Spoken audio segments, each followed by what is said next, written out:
बिस्मिल्लाहिर्रहमानिर्रहीम। मेरा नाम इरशाद अहमद इंस्पेक्टर लीगल है और मैं पीटीसी मुल्तान से हूँ। और आज हम जिस चीज़ पर या जिस टॉपिक पर बात करनी है वो पीपीसी का सेक्शन 34 है। इसमें ऐसे है कि बहुत सारे अशखास जो उनसे मुश्तरक इरादे की तकमील के साथ कोई मुजरमाना फ़ेल करें।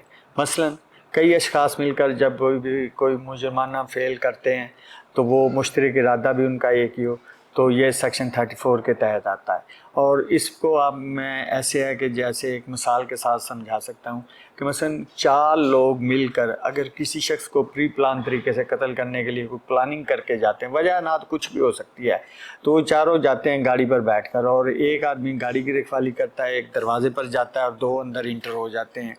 और इंटर होने के बाद एक उस शख्स को पकड़ता है और दूसरा उसके सर में कुल्हाड़ी दे मारता है, जिससे उसकी मौत वाक़या हो जाती है।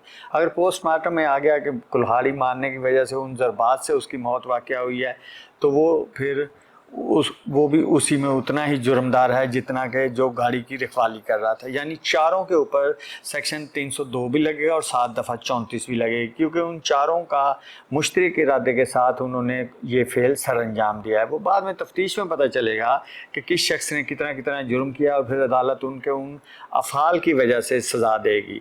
मसलन जो गाड़ी की निगरानी कर रहा था उससे ज़रा कम हो गया, और जिसने कुल्हाड़ी मारी थी वो पोस्टमार्टम में भी उसके वार की वजह से उसकी मौत वाक़या हुई है, तो उसे फुल डोज सज़ा मिलेगी जो भी उस जुर्म की बनती है। तो लिहाजा सेक्शन 34 में ये है कि इसमें जो सी स्ट्रेंथ होगी वो 4 तक होगी, 2, 3 और 4।